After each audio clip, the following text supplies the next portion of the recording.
बुद्ध कहते हैं आप तब तक उस मार्ग पर नहीं चल सकते जब तक आप खुद वह मार्ग नहीं बन जाते। लोग सवाल पूछते हैं, मेरा मन नहीं लग रहा है, मैं क्या करूं?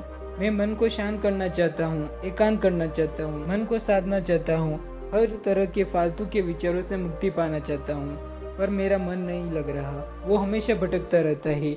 आइए एक कहानी के जरिए से हम आपको थोड़ा इसे समझाने की कोशिश करते हैं। एक गुरु अपने शिष्यों को ध्यान साधना सिखा रहे, तभी एक शिष्य बोला, हे गुरुवर, मैं कुछ समझ नहीं पा रहा, क्या मैं आपसे कुछ प्रश्न पूछ सकता हूँ? गुरुजी ने कहा, बिल्कुल पूछ सकते हो। शिष्य ने कहा, जैसे मैं पानी पीता हूँ तो मेरी प्यास बुझ जाती है, या कोई भी पानी पीता है तो उसकी प्यास बुझ जाती है, तो यह ध्यान के संबंध में ऐसा क्यों नहीं होता? जब हम आपके कहे अनुसार एक जैसा ध्यान करते हैं तो हम में से कोई पहले तो कोई बाद में तो कोई कभी भी ध्यान की स्थिति को प्राप्त नहीं कर सकता। ऐसा क्यों होता है?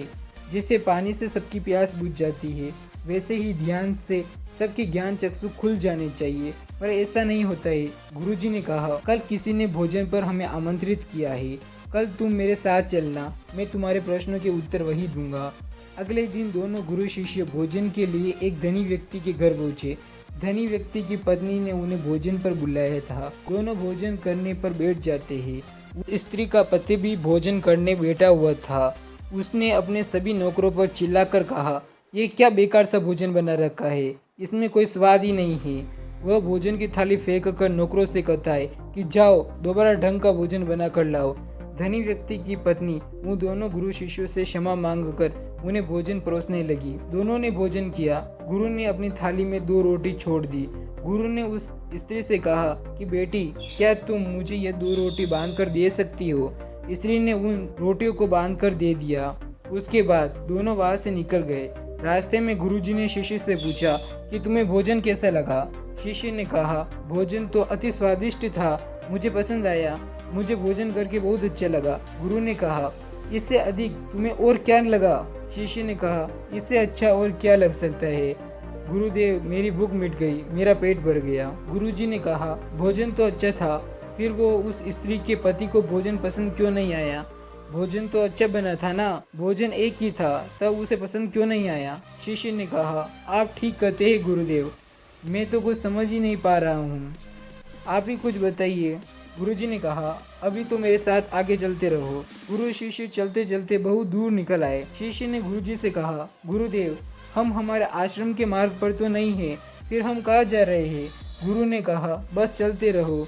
बहुत दूर चलने के बाद एक फटेहाल व्यक्ति गुरुजी के सामने आ गया और उनके चरणों में गिर गया और बोला, हे परमात्मा, मेरी मदद करो, मैं 3 दिन से भूखा हूँ, मैंने कुछ भी नहीं खाया है, आप कृपया कर मुझे कुछ खाने को दो। गुरुजी ने उस व्यक्ति को एक पेड़ के नीचे बैठाया और उन दोनों रोटियों को निकाल कर दिया। उस महिला ने उन्हें बांधी थी। रोटियों को देखते ही उस गरीब व्यक्ति की आंखों में चमक आ गई। उसने तुरंत उन दोनों रोटियों को लेकर खा लिया। खाते समय उस व्यक्ति की आंखों से आंसू निकल रहे थे। वो रो रहा था और खाता जा रहा था और हाथ से इशारे कर रहा था, जैसे वो किसी अदृश्य शक्ति को कह रहा हो, तेरा धन्यवाद इस रोटी के लिए। खाने के बाद उसने गुरुजी को प्रणाम किया और धन्यवाद कहा। गुरुजी ने उस व्यक्ति से पूछा कि भोजन का स्वाद कैसा था? उसने कहा, स्वाद तो था ही नहीं, केवल जीवन था, परमात्मा और ईश्वर था। ये रोटियां नहीं थी, यह तो साक्षात जीवन था। यह कहकर वह व्यक्ति वहां से चला गया। गुरु ने शिष्य से कहा, देखो, भोजन वही था, लेकिन एक व्यक्ति को उसमें स्वाद नहीं आता। तुम्हें उसमें स्वाद आया, तुम्हें भोजन पसंद आया, लेकिन वही एक व्यक्ति को उस भोजन में स्वाद नहीं आता, बल्कि वह उसमें परमेश्वर, ईश्वर और जीवन को देख लेता है। इसी से पता चलता है कि व्यक्ति को भोजन की तृप्ति में भी अंतर है। पहले व्यक्ति की इसमें कोई भी तृप्ति नहीं थी, तुम्हें थोड़ी तृप्ति होती है और इस व्यक्ति को अनंत तृप्ति होती है। ऐसा ही ध्यान के संबंध में होता है। जिसको जितना ज़्यादा प्यास होती है वो उतनी ही जल्दी मार्ग बना लेता है। उस शिष्य की जिज्ञासा का समाधान हो गया था, उसके प्रश्नों का उत्तर उसे मिल गया था, लेकिन प्रश्न का उत्तर अभी हमारे लिए नहीं मिला है। प्रश्न था, मन क्यों नहीं लगता? दोस्तों, जो लग जाए वह मन नहीं है, मन का स्वभाव ही है भावना। जब हमारे पास कोई चीज़ अत्यधिक होती है तब मन उससे भागने लगता है।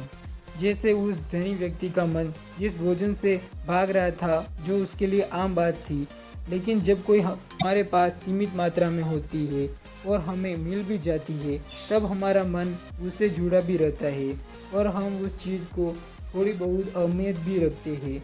जैसे उस शिष्य उस भोजन से थोड़ा बहुत जुड़ा हुआ था, तो उससे उस भोजन को स्वाद भी आने लगा। हमें कोई चीज़ चाहिए होती है और वो हमारे पास नहीं होती है, तो पहले हमारा मन उस चीज़ के लिए बहुत ललायित रहता है।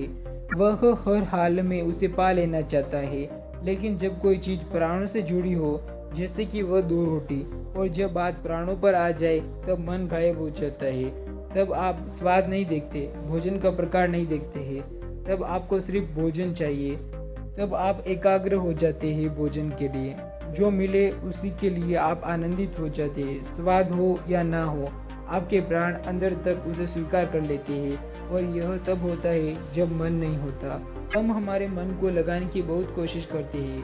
कुछ पढ़ाई में लगाने की कोशिश करते हैं, तो कुछ अपने काम में लगाने की कोशिश करते हैं। लेकिन आपने देखा होगा कि मन कहीं नहीं लगता, और यह लग भी नहीं सकता, क्योंकि इसका किसी चीज़ में लगना ही नहीं, बल्कि इसका काम है आपको भगाना इधर से उधर। एक चीज़ आपको मिली तो दूसरी चीज़ पर ले जाना, दूसरी चीज़ आपको मिली तो तीसरी चीज़ पर ले जाना।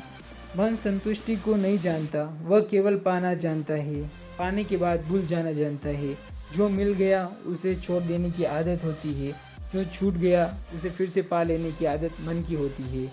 अपनी ज़िंदगी के पिछले हिस्से को देखें और जानें कि क्या आपका मन कहीं लगा है, कहीं रुका है, जब वह केवल आपको अभी तक भगा रहा है। अब सवाल आता है कि अगर मन का काम भगाना या फिर भागना ही है, तो क्या जिंदगी भर हम भागते ही रहेंगे? क्या हम कहीं रुकेंगे नहीं? ध्यान से देखो तो जिंदगी ऐसी ही है। जन्म से लेकर मृत्यु तक इंसान भागता ही रहता है, कभी किसी चीज़ के पीछे तो कभी किसी दूसरी चीज़ के पीछे। लेकिन फिर भी कुछ इंसान अपवाद हो जाते हैं, फिर वह रुक जाते हैं, भागना बंद कर देते हैं। तब चीज़ें उनके पीछे भागती है, वह किसी चीज़ के पीछे नहीं भागते। इसका सबसे बड़ा उदाहरण स्वयं गौतम बुद्ध। हम आम लोग कैसे अपने जीवन में ठहराव ला सकते हैं, कैसे हम अपने जीवन को एकाग्रता ला सकते हैं, कैसे हम अपने जीवन में अपने मन को अपने आप नियंत्रित करने से रोक सकते हैं। और इसका एक ही रास्ता है, वह ध्यान। ध्यान व्यवस्था लाता है, मन भागता है। ध्यान ठहराव बुलाता है, लालच देता है। ध्यान लालच को देखने की दृष्टि देता है। मन कहता है दूसरी चीज़ को पकड़ लो। ध्यान कहता है जो जो मिला है उसे जान ले। ध्यान एकाग्रता लाता, लेकिन ध्यान को लेकर भी हम भ्रमित रहते हैं। ध्यान का मतलब आंखें बंद कर बैठ जाने को ही समझ लेते हैं। एक छोटी बच्ची बहुत अच्छी बांसुरी बजाती है। जब वो बांसुरी बजाती है तब उसके सुर में खो जाती है, तब उसका मन गायब हो जाता है। उसके प्राण केवल उस बांसुरी की धुन में ही रम जाते हैं और यही ध्यान बन जाता है। लेकिन ऐसा इसलिए होता है क्योंकि इस लड़की को उस बांसुरी में रस आता है, आनंद आता है। यही उसकी प्रकृति है। वो वही कर रही है जो वह कर सकती है। एक अध्यापक है, जब वह अपने छात्रों को पढ़ाता है तो उसमें खो जाता है। वो अपने प्राणों से उस पढ़ाने का आनंद लेता है, उसमें रुचि लेता है। उसे यही उसकी प्रकृति है। जब वो पढ़ा रहा होता है तब उसके मन में कोई हलचल नहीं होती। वह तब ना तो भूतकाल की बात सोचता है ना भविष्य काल की। वो केवल वर्तमान क्षण में ही रहता है और यही उसका ध्यान है। जो व्यक्ति वही होने लगे तो उसमें स्वतः से ही ध्यान घटित होने लगता है, वो एकाग्र होने लगता है। लेकिन जब व्यक्ति कुछ होने की कोशिश करता है तो उसका मन हावी होने लगता है, एकाग्रता टूट जाती है और तब हम भागते रहते हैं, सब कुछ पा लेते हैं, तब भी सोचते हैं कि कुछ रह गया है और ये अधूरापन कभी पूरा नहीं होता। क्योंकि जो आप हो सकते थे, जो आपकी प्रकृति थी, वो आप नहीं हुए, बाकी सब कुछ हो गए। ऐसे ही आप हमेशा अधूरे रह जाते हैं। तब मन कहीं नहीं लगता। मन की प्रकृति ही लगने की नहीं है। जो लगता है वह एकाग्रता है, वह ध्यान। और जहाँ आपको एकाग्रता मिल जाए, समझ लेना वही आपके लिए बना है, जिस पर चलकर आप स्वयं संपूर्ण हो सकते हैं। तो दोस्तों आपने क्या सीखा कमेंट करके ज़रूर बताना। धन्यवाद।